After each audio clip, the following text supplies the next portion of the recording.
look at that. And last year in that Birmingham Bowl, Dante Fowler had a huge game. So now you get a guy in McAllister back who you expect to rush the passer, and he said he's going to lead the team in sacks. And you get Marcus May back. So a defense, Mick, that was really good, allowed just negative 1 yards in the second half last week.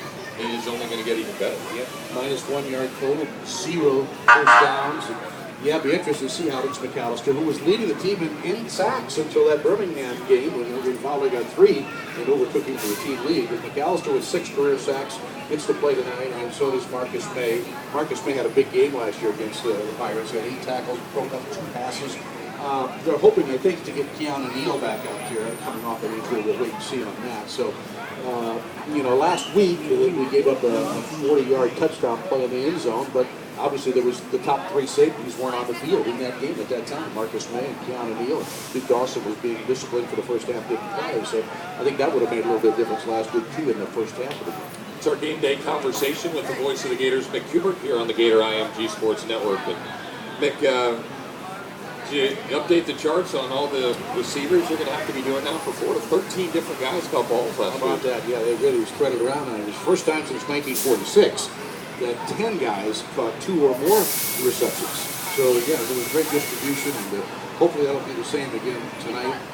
As Will Greer goes out and makes his first start, and it's certainly ironic that Will Greer would start against this team, against the team he grew up rooting for. His dad played quarterback there in the late 80s.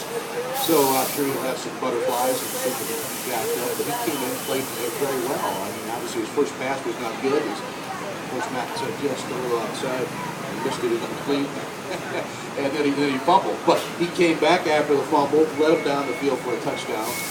Ran the 2-minute drill well, went on a 74-yard touchdown drive, and then that's when they came back. New Mexico State had scored, and with about 1:45 to go in half, we just didn't take 3 plays and be and run around the clock. So we're going to go get some. And so we ran a 2-minute drill, and he engineered another touchdown. So under his leadership there, they had 2 touchdowns in the last 3.5 minutes of the second quarter. So he was very good. Obviously, the way Treon Harris played was also exceptionally. Treon didn't have an incompleted pass until the third quarter. He hit his first 8. And tied a career high at 215 passing yards. So we'll see how they share the job tonight. So is that something you're looking forward to? Because there was a little adversity there with Will Greer, but he stayed in the game, and Mac let him work through that. So now in this game, you would expect a better opponent for more adversity to happen. Are you looking to see how each one handles that? Sure, I am. And, for Will Greer, he has to now start from scratch. He has to start without really a running start. He's not coming into the game with a lead, with offensive momentum and confidence. He's got to generate some of that right from the kickoff. So that'll be a different task for him a little bit. Then obviously, Treon now comes back in and plays when he gets his call. So I think it's been great. We didn't have this luxury last year because we had that 1 game rained out. We only had 4 quarters, 1 game to get ready for conference play this year. With the 8 quarters, I think they're using it very wisely to really sift through all those things, sift through some of these running backs, and challenge some of these receivers. Like I said last week, I don't know how long that the Gators are going to use Vernon Hargreaves on offense. Obviously, he's got good hands, he's intelligent, works hard, team leader. But I know this, that if I'm a receiver losing playing time to a guy that's a defensive back, I'm not really happy about that in terms of I got to step up. I mean, so maybe it's a motivating thing. But, I got to get on the field. I'm a receiver, he's a DB. Why am I letting him play on my side of the ball? That's how I look at it.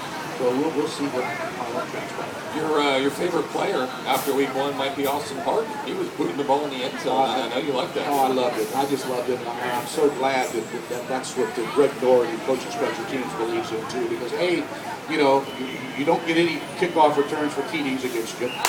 You might save your own players some legs and running down there. You're going to save them from a collision. Probably save them from a penalty. And I realize there are times when you're going to get a kicker that can hit that ball inside the 10-yard line at the 5, you run down there, you might tackle him at the 12, 15-yard line. Thus, you saved him 10 yards. But the times that you can do that successfully, I just think the risk versus reward is not great enough. If you can get a guy with a leg to kick it through, just go do it. Put it in the 25-yard line and say, hey, if you can consistently drive 75 yards for a touchdown against us, try it. See how many times you can do that. I love this style. Is there one thing you're looking to maybe differentiate from week 1 to week 2? Or the one thing when you go into this game you say, okay, I'd like to see if that gets any better? You know what? The common cliche or mantra is that the team makes its great strides in week 1 and week 2. I don't know if that's necessarily true. And again, I don't know that we're going to play tonight with one penalty. Yeah. So if we have 6 or 7, they say, oh boy, what happened to that discipline? They got real lax tonight. Well, I don't think we're going to roll out one penalty again. I hope we do, but it's probably not likely. So I hope that we still have the discipline, and I hope we play with Christmas. I'd like to see us run the ball a little bit better. Not that it was bad last week. It got overshadowed by the prolific passing, which is great. But I think we can run it against them. They've given up a 100-yard rusher in 3 consecutive games, including Adam Lane, who did it in the bowl game last year. So I think we can run on them a little bit, and obviously we need to throw on them too. For our guys back there, I think we're going to look to play a little bit tighter coverage on them. And we got to be good tacklers because they're a dink and dunk type offense. They only had 10 completions at 10 yards or more, and they had 0 completions last week at 20 yards or more. So they're going to throw a lot of short stuff underneath. So you got to be able to tackle in space, and hopefully we get some pressure on him. This kid's a JC transfer, never played in a venue like the Swamp before. I think he can get his head rattling a little bit. You would hope to do that. Well, you were never rattled during that entire interview, so great job, and we look forward to the call here in about an hour and a half. Yeah, thank you so much. That is the voice of the Gators, Mick Hubert. We'll be back with more right after this on the Gator IMG Sports Network.